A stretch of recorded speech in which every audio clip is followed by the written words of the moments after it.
Hi guys! Magandang gabi Welcome back po dito sa Gandara SRU channel. Andito na naman nga po akong muli nagbabalik.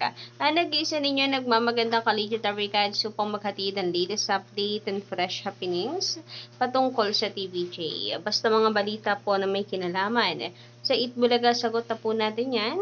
Ganun din ang ilang chika sa loob at labas po ng showbiz. Kaya naman kung di ka pa nakaka-subscribe sa ating channel, i-click mo lang yung subscribe button at notification bell na nandyan sa baba para mag-i-updated ka at ma-notify ka tuwing may bago po tayong reaction na videos. Anyway, panibagong araw, panibagong update na naman nga ang ating pag-uusapan at ngayon, pumapatungkol po ito sa labanan ng dalawang noontime show natin na kung saan ay tila nga ba hindi lang ang online viewers ng Showtime, nakatapatan po ng Itbulaga, ang bumabagsak. Subalit ganun din ang kanilang ratings ay sumasadsad na po pababa. Konting-konti na lang na magiging kapantay na po nila ang EB sa main channel nila na pinag-eerehan, which is ang giant network ng Pilipinas, ang GMA7. So, ang tanong po tuloy ngayon ng marami, ano kayang lagay ni Gozon ngayon dito sa Showtime? Kasi di ba mataas po yung expectation nila na mas lalong tataas ang ratings ng Showtime, etc. And tungkol sa kontrata ng Showtime, kasi noon pa man ay may kumakalat na pong balita about sa kontrata. But before that, pag-usapan nga po muna natin ito nga ibinahagi ng isa po nating kaligitary guide sa comment section. Sabi dito ni Sir Froilan Juarez, about po ito sa signal ng TV5. Medyo nakakaano daw po nakakapanghinala na bakit pag oras ng Itbulaga sa kahihina. Sabi dito, good eve, Miss Gandara, dito sa Iloilo. 2 araw na. Kapag oras ng Itbulaga, biglang nawawala ang signal. Ilang beses nang nangyari yan dito sa amin. So, bakit kapag oras lang po ng Itbulaga? Ang katanungan dito, may kinalaman po kaya yan sa dami ng nanonood? Parang hindi kinakaya po ng signal ng TV5. Para yung sa signal po ng cellphone natin kapag masyadong maraming nakadata ay humihina po. Yun, pag maraming gumagamit, humihina yung signal. Ganun kaya yun. Kaya pagdating po, pag oras ng Itbulaga humihina, ang daming katanungan sa isipan po natin. Kasi sayang. Sayang naman pag oras ng EB. Ito pa naman yung inaabangan natin tapos biglang hihina yung signal.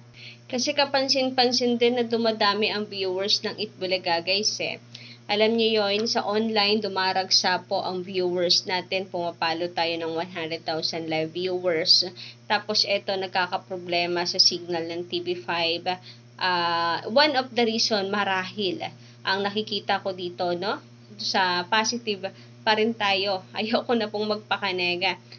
Is yung humihina nga signal natin sa sobrang dami ng mga nanonood.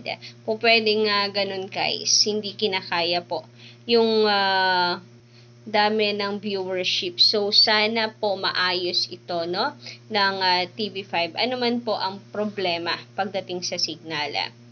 And speaking of Itbulaga guys, so ito po ang nasagap po nating ratings August 21, 2024 na kung saan ay nasa 3.7 po ang ratings natin sa TV5 and 0.03 naman sa RPTV. Anyway, sa mga nakakaranas po pala ng paghina ng signal sa TV5, you can switch naman dito po sa RPTV.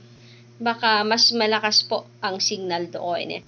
So, bale, nasa 4.0% po ang kinapatakan ng overall ratings po natin using 2 channel. Samantala, ang katapatan naman pong noontime show ng Itbulaga na Showtime ay meron pong 4.8% sa kanilang main channel na GMA Network, 0.08 sa GTV, 0.07 sa A2Z, 0.03 sa Kapamilya Channel, and 0 naman, as in 0 naman po sa All TV.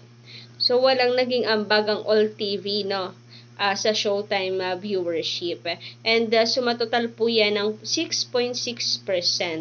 Ito na po ata nakita kong mababang ratings ng Showtime mula nung lumipat sila sa GMA Network. So, kapansin-pansin, no? Na mula po sa online, ngayon naman po sa ratings, lumalagapak. Sumasadsad po pababa ang ratings ng Showtime. Ngayon, paano na kaya daw ang kontrata ng GMA, ng Showtime sa GMA? Ilang buwan na po ba ang Showtime, Chan? Kailan sila lumipat? April? May, June, July? August, 4 months pa lang, guys.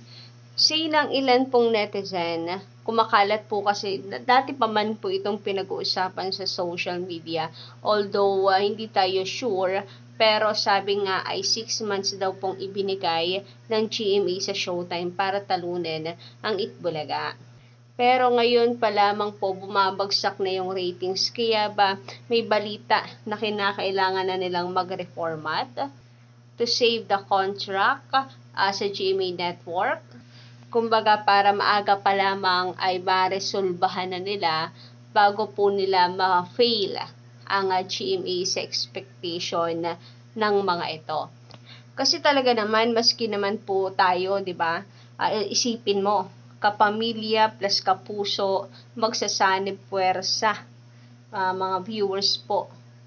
So, parang ang lakas noon, di ba? Parang sasabog at gagawa ng history. Pero ending, ano lang din ganun lang din po sa regular na nakukuhang ratings ng Itbulaga sa GMA 7 before.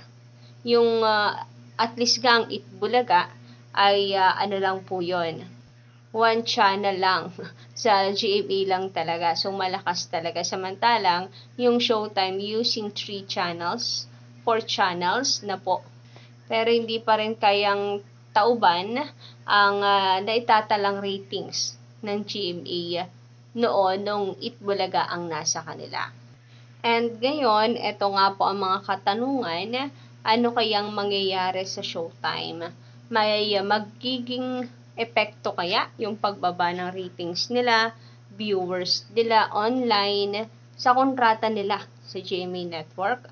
Naku, yan ang bagay na hindi na po natin kayang sagutin.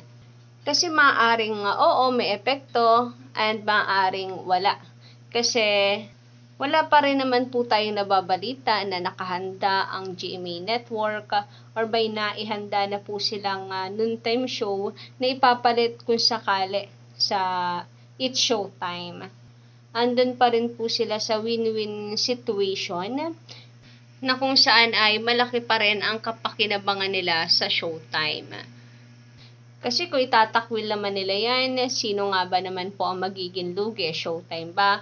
Or ang GMA Network? Kasi magbaback to zero ang GMA Network kung tutuusin. Ang Showtime kahit po papaano, meron na yung fan base. Meron na silang pundasyon kung magsisimula po ulit sila using Kapamilya Channel, ang GMA as in zero, back to zero. So, kayo po ba, anong palagay ninyo? Paki-comment ka lang sa baba ng inyo pong reaction. Samantala, sabi naman ng commenter natin na si Nitsini, iconic, magandarang gabi. Marami nang umay sa panonood ng It's Horse Time. #Itbulaga is the best. Mas maraming natutulungan and at the same time, very entertaining to watch. My stress reliever. So, yun nga pong isa sa ikinaganda ng Itbulaga, no? Marami pong natutulungan and wala pong pinipili.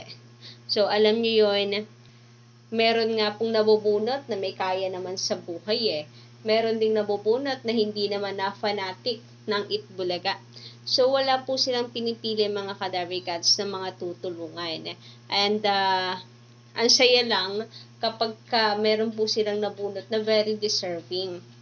Yun talagang tunay na nangangailangan plus legit Daver Cats pa. Ang sarap po sa pakiramdam. Pati po tayo na nanonood lang, nagagalak lalo na pag ganyan po parate eksena sa Itbulaga.